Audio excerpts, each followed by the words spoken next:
Man, hey y'all. Hey. Yes. Today is what? Turn Up Tuesday. And y'all, I am so excited because I have a guest joining me today right here on the City Highlight Radio Show. I'm really excited because this beautiful lady has been doing a lot in the Little City, and I'm really gonna let her introduce herself and tell y'all all about her amazing experience on Ready for Love season 4. Alexis Fly Jones is in the building. Say hello to everybody. Hello, Kris. It's Turn Up Tuesday. Yes, we This, turned up on the H2O today, though. look, I got mine right here. Right, Okay. we ready. Hey, beautiful. How are you doing today? I'm doing wonderful. Glad to be on your show. Glad to be here. God has blessed me just to be able to breathe and use my limbs. So I'm happy. Yes. It's a new day. Well, I'm excited to have you. When I got the email, I was like, yes, I would love to have that beauty because you're always so full of energy. You always cute to boo, looking fly, giving them all of that. And then I love I it. was really excited to have you. And you also do some amazing things in the community. So it's my honor to have you on the City Highlight, where we highlight all things amazing. Miss Alexis Jones, please tell the audience who you are and how they can connect with you on all of your social media handles. So, as Kris mentioned before, my name is Alexis, affectionately known as Alexis Fly Jones. I am one of the cast members of season 4 of Ready to Love, which is produced by Will Packer and also airing on OWN. In case you don't know, Yes. watching, you can follow me on all my social media. On Instagram, it's at the Alexis_Fly. Again, on Instagram at the Alexis_Fly, and on Twitter, it's just Alexis_Fly. You can follow me on Facebook as well at Facebook.com Alexis Fly Jones. All right. So you guys should have written that down. I hope you were able to get all of her information because I definitely want you guys to connect with her, support with her, because as I said, she's always doing some amazing things. And I want you guys to have an opportunity to experience her because I was at that premiere at 5015. Oh, that was a whole situation. It was litty in the city. It was litty, girl. It came out so good. I It was was. so excited about the number of people that were in attendance because the thing about it, I think I put out that flyer, whatever day it was, girl, within hours, we were sold out. We had to close it back up, reopen it again, and then we were sold out in a couple of hours. So to have the love of this city to back us up in season 4 has been absolutely phenomenal, as well as having season 3, our alumni Ready to Love to come. Yes, and I thought that was awesome to see the camaraderie of them coming just to support y'all and let y'all know you ain't in this body, especially since they do have experience. I got to speak with Winter, and she just was like, man, I'm just so excited, and I really want to see these ladies absolutely find love. Yes, for sure. I mean, I really appreciate them because here's the thing. This is an experience that we've all had together. Nobody else in the world has had it but us. And nobody can really understand it but us. You know what I'm saying? Ready to Love was definitely an experience. You have every emotion that you can possibly think of on this show, just like you have in real life. In real life, you know, you're happy, you're excited, you're full of joy one moment, then another moment you're like, I don't like that. You're mad, you're sad, you're feeling some type of way. And it's all caught on camera. It's all caught on camera. Yes. Man, I know they had to. Yeah, I'm nervous for y'all. I mean, I know I'm excited because first and foremost, I love my city. So on season 3, when they said they were bringing it to Houston, and I got to see nephew Tommy hosting, I was like, "Oh, this is all H-Town. I'm gonna support it just because it's litty in my city." So that was the first reason. And then when I got to see the premise and got to see the actual dialogue and see the relationships and the ins and outs, I was bought and sold. And so I am truly a fan of Ready for Love. So with that being said, I'm not going ready to love you for death because you are an amazing, dynamic person with more than ready to love on your resume. So I wanted to share that with the audience. Alexis, I have 3 segments. My first segment is back in the day, and then we do things to do in the city, as well as the last and not least is called the Say What segment. And that's when I do all my mess. You know, that's when I put you up against that wall and make you answer the hard questions. Are you prepared for that? I'm praying mightily. Okay, yeah. That I pass this test. Hold on. No, I'm not gonna do you like that. I always like the questions to be fun and exciting. So you okay, you safe. You're in a safe place. Cool. With that being said, for the back in the day, share with us a defining moment or something that's nostalgia. Like, as you know, okay, I know you know what, I got one even better. I got one even better. Since I know you were a former producer with Great Day Houston, and you got to interact with many, many, many famous people. Did you ever have a fan out experience? And if you did, who was that with? Oh, that is, man, you hitting me on the spot with the fan out, man. Here's the thing. I was always taught that when a celebrity comes, you got to just remain real calm and real chill. I'm trying to think. So I tried to always do that and be as professional as I could. I'm trying to think off the bat, like who came, and I was just like, oh my gosh. You had to put that face on, but inside you was like, oh, I got one. I got one. Okay, you might have to hit, and I should know the name, but I'm going blank right now. Okay, so remember the show? I think is it the Tate brothers? The Tate brothers. I think when they came on is when I just Lorenzo Tate.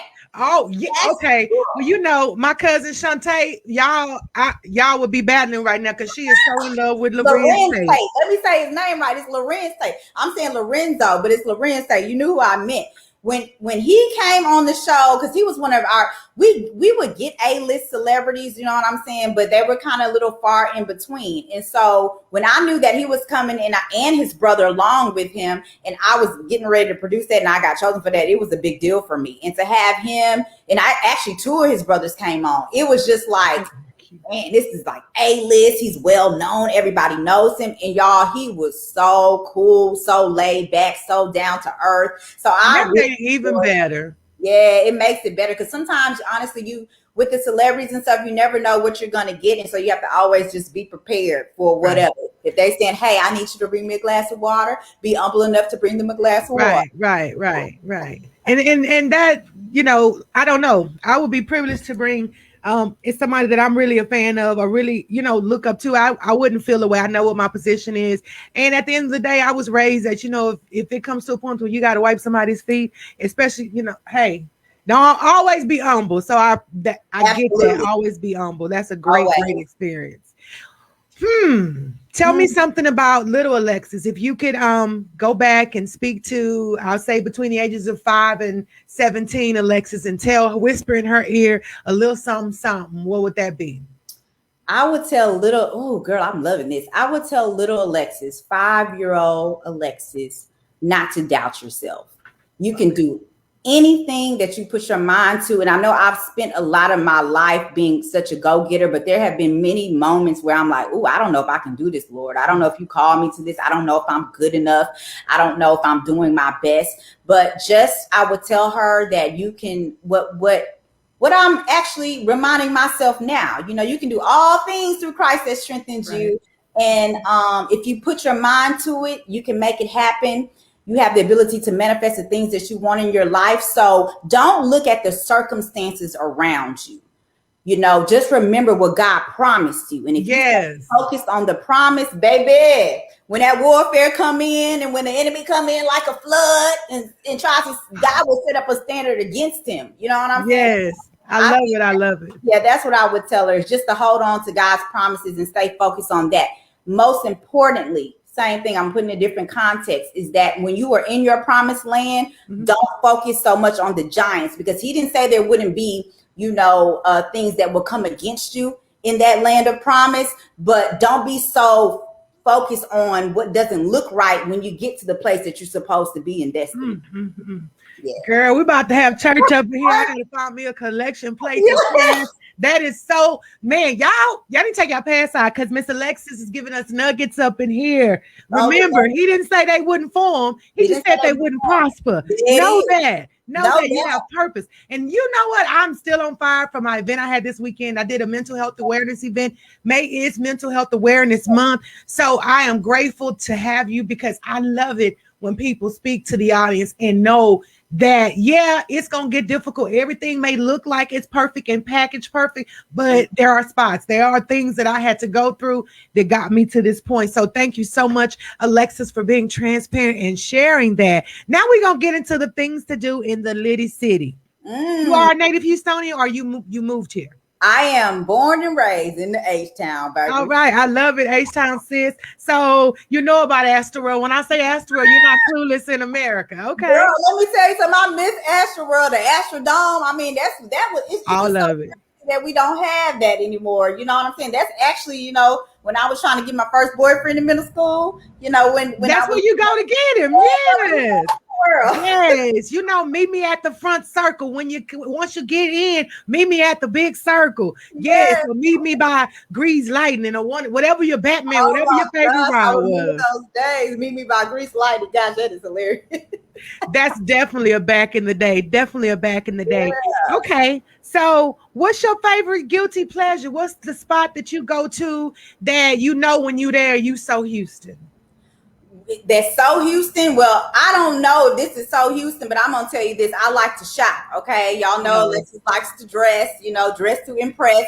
Some people agree with me. Some people think I'm fly. Some people think I'm not. It doesn't matter what other people think. It's what I think about myself, right? You know, because you know I know that my style is a little different, and so one of my favorite places is to shop is called Vanity Boutique. It's off of Westheimer, and when I talk about shopping and supporting Black-owned businesses, I'm big on doing that. And that's I want to share with people, like, you know, it's the B.O.B. for me.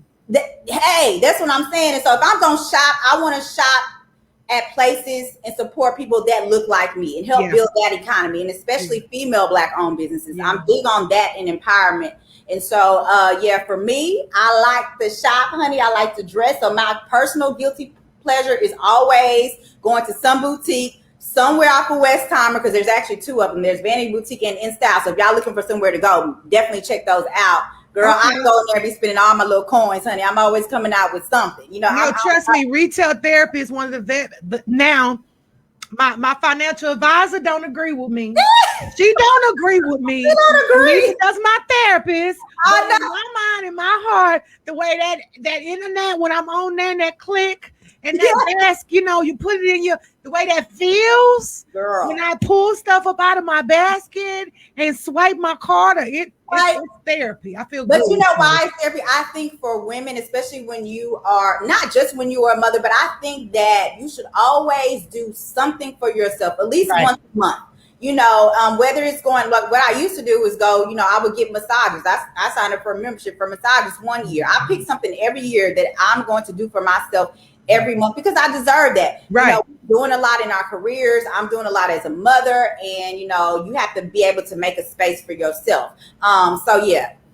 Yeah, I advocate and always preach that's one of the best ways to maintain mental wellness is by self-care. You're going to have to. You can't pour from an empty cup. And I'll tell any and everybody that, from the men to the women. And I had to tell some of my sis, like, you can't be mad because that man wants to care about him. You mad because, he's sweet or he's feminine because he wants to go get manicures and pedicures. I'm like, what he had? Does he look like him?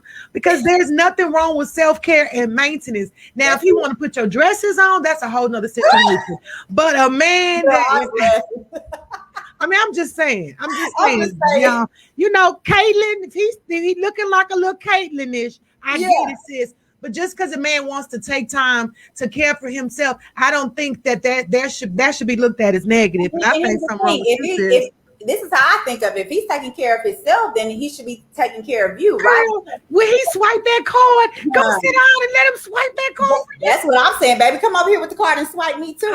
See that these little younger ones, they don't. Well, anyway, we're not going. I forgot we live. We're gonna behave, y'all. So that's your things to do. We found out what you like to shop, and there is nothing wrong with that, because that is definitely a good guilty pleasure. Let's slide on to this Say What segment. And as I told you, Alexis, this is going to be that part, you know, those questions that, you know, they kind of catch you and you're like, okay. You're going to have me thinking over here. You already been having me thinking. You ready? I think, look, am I ready to love? As ready as I can be. Let's go. You gotta be nervous. Because I told you I'm gonna take you slow. See what? I'm I'm gonna already be gentle. I'm gonna be gentle. With that being said, you know what? I'm gonna Be gentle. okay. You know what? I got one. Okay, what you got? Thinking of things that make you say, "What?" Hmm. I understand that you're a former first lady at a local based church. Tell us about that, Miss Say what? Alexis Fly Jones. What that Yeah. do? First I lady? A former first lady? Former first lady. A lot of people are gonna say what when I tell you this. Not only was I formerly a first lady, before I was married, I wrote a book called Super Singles Activate: Testimonies to Uplift the Single Woman and Uplift and Inspire the Single Woman. And so I actually was ministering, going around preaching at small churches, surrounding churches around Houston before I got married. So I was already in ministry.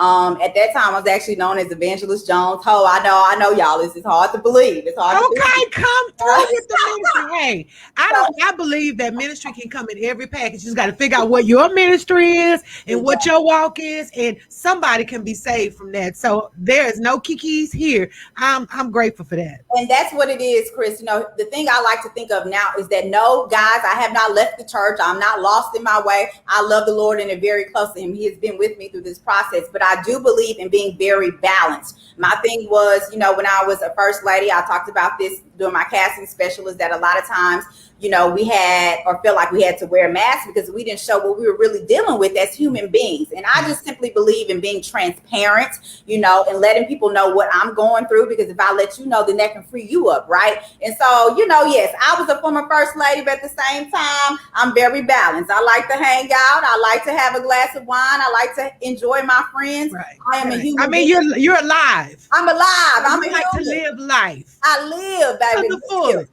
Yes. With God yes. on your side. Yes. Yes. Period. Yeah, that's a word right there. A lot of people get caught up in the tradition of church and the old time religion, and we forget that you don't have no heaven or hell to put nobody in. Your walk with God is your walk. And Kris, you know the best part about what my real name is? My middle name is Danielle. And the thing about Danielle, which comes from Daniel, it means God is my judge. So the only person that could judge me is the man upstairs. Amen. Else has to say, you know, you can say what you want to. That's not my business. That's none of my business. What you got to say about me? That's none. I say it all the time. Look. Yeah, I'm loud, I'm country, but I love me. And what you feel about me, that ain't none of my business. None of my business. I love it. I'm gonna use that. I like that. I love it. I love it. Okay, Alexis, another Say What segment.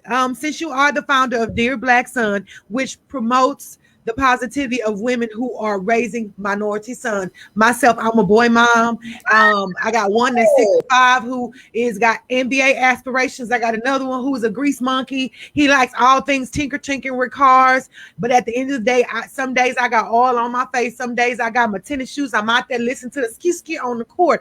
Being a boy mom, it's not easy, especially a single mom. I had aspects of help, so I wouldn't deny nobody that tried to come in and do their part. Right. But there has been aspects, and I have a great village.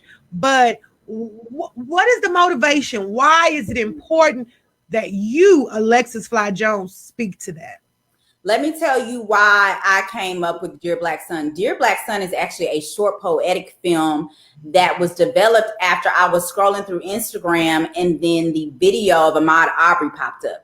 Working in news, I normally, you know, when you hear these stories, and I shared this on another podcast, you know, our community always hears these stories. So it was kind of like, man, here goes another one. But I would never actually go back and watch the videos that were circulating because I just felt like I didn't have the capacity to watch it. Well, I watched this by force. And when I saw it, girl, being the mother at that time, I think my son was 4 years old. It hit me in a different type of way. Yeah, it hit different. And I think because now I am a mother raising a Black son, and all I could think about was what would I have told Ahmaud if I could in that moment, what he should do, right? And then I start thinking about what are the conversations I'm going to have with my son when he begins to drive as a teenager. Like for most people that are not African American, They buy their baby cars and they, they just It's the celebration. It's a passage of life. Exactly. When we have to get to that point, we terrified. Yeah, there's a serious level of fear and insecurity in that. Especially, like I said, I have a 6'5", and I know he's a gentle giant. But they don't know that. Yeah. They don't assume that because, we, as you can say, our boys are judged immediately simply off the color of their skin, right? Mm-hmm. So I began to think about all these things. And so I was like, God, what can I do to talk about this as a TV producer?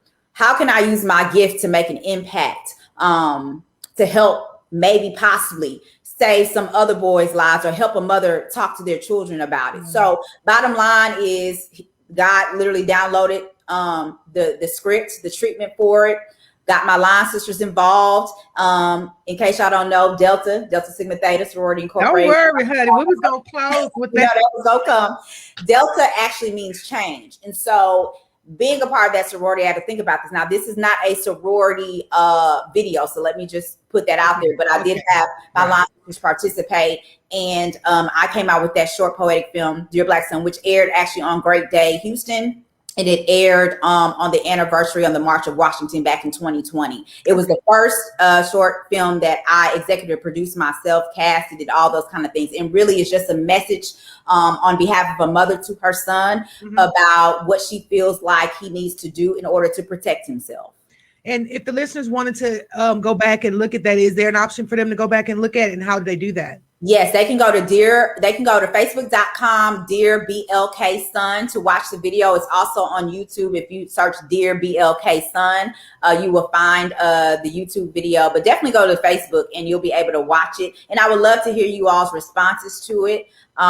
We actually did that video. I shot it in one day. We got it done in a couple of weeks. And I'm looking forward to actually work on a documentary that will be coming out in the next few months. So it'll be Dear Black Son Part 2. And Facebook, right?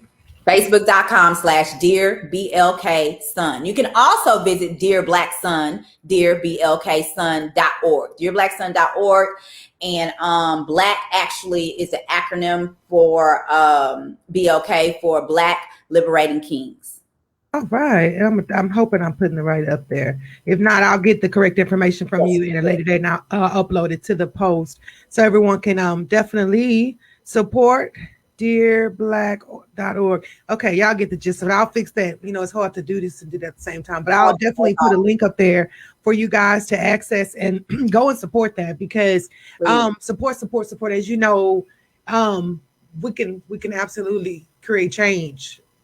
We have to, and that the support we absolutely can. That was one of my ways of doing it. We also are working on and turning it into a 501c3, a nonprofit organization. And my goal, if anybody's listening out there, I would actually love to have an African American studies class for our young boys to take at an early age. So something supplemental to their education now. But I remember growing up, it wasn't until I went to a HBCU that I learned so much about my Black history that I didn't know, because I was brought up in predominantly white institutions, and traditional learning, as to say here. And so when I got to, a HBCU, it was a culture shock.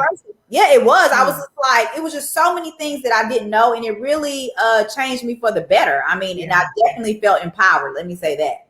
No, my cousin graduated. Shantae graduated from Clark, and I know Shantae. That's your cousin? That is my cousin. That's my boo thing. The day she, went to Clark, her mom, the whole family, we went to go drop her off. So I walked warehouse, and I think I was in the 10th or 11th grade at the time, because Shantae's a little bit older than me.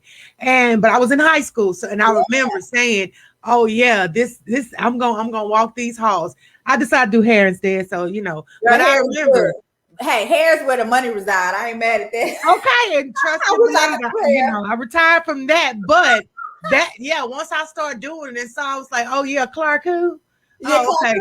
But I know that experience was uber enlightening for me. Just being in Atlanta, just being able, that was my first time going to the Martin Luther King house, going to the museum. Like that trip, I came back and I was almost Living Color was in. I was almost kind of like Jada Pinkett. I was, and like the one, and with you kind of you identify and you come back a little bit more edgy because you realize the blackness and the greatness of it. So, man, it's actually a spirit surrounding it. It's just something, it's an energy that you can't explain. When you said MLK, when I was there, I think it was my freshman and sophomore year when Coretta Scott King passed. I mean, we had, her funeral, like the people were marching down in a parade, driving down, with her body and her cast. I mean, it was just a surreal experience that you'll never forget that. You'll never forget it. Yeah.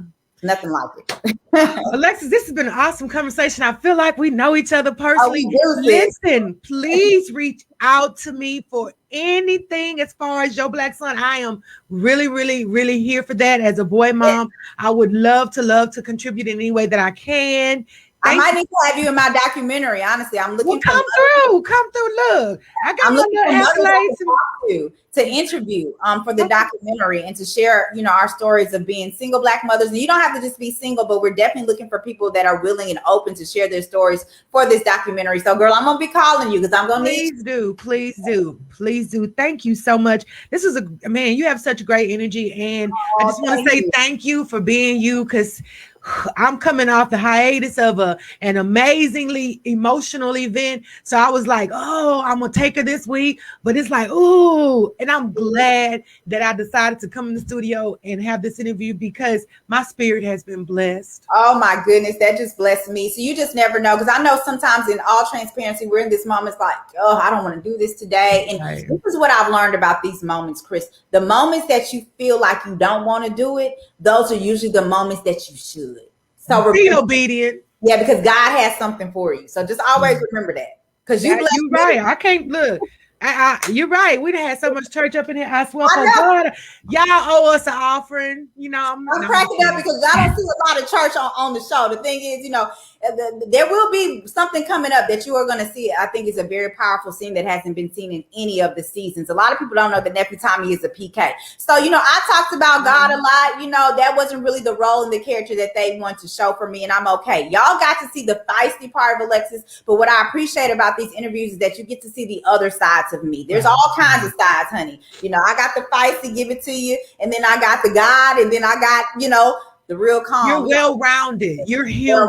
And it's not just one dimension. Exactly. And I'm glad that the audience got to see more than just what these clicks and sound bites are all about. That is most important to me, for people to actually kind of connect with you on the human side, know who you are, because at the end of the day, that's reality TV. Exactly. Tell the people, y'all. Man, no, because I was so mad at I forgot her name, but I was mad at her. I was so mad. I was like, and when it was like that's my friend, I was like, I don't care. I'm mad at her. I'm mad at her. It is what it is. But what I tell people, this is coming from a TV producer. There's character development. There's a character. There's a storyline that has to be developed to keep you watching. Right. And so here's the thing. Definitely, the relationships were real. The connections were real. The emotions were real. But we have to keep you guys watching. And so they are not gonna tune in to hear you talk about God. Girl, they are not talking about God on this clip. We're gonna have some folks to fall off.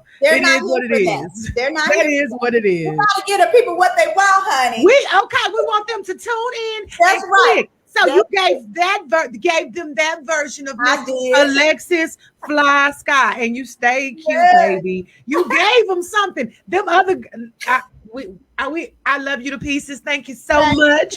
And is there anything else that you want to share with the audience before we get out of here? Is there anything else that you wanted to tell them? I just want everybody to keep watching, stay tuned, y'all. There are some surprises, a lot of twists, a lot of turns. I always love to hear the predictions because 9 times out of 10, you might not be so right about it. So just stay tuned because y'all are about to be surprised, honey. That's all I got. Ooh, y'all got it here first. That's an exclusive. She said y'all about to be surprised, so y'all better tune in.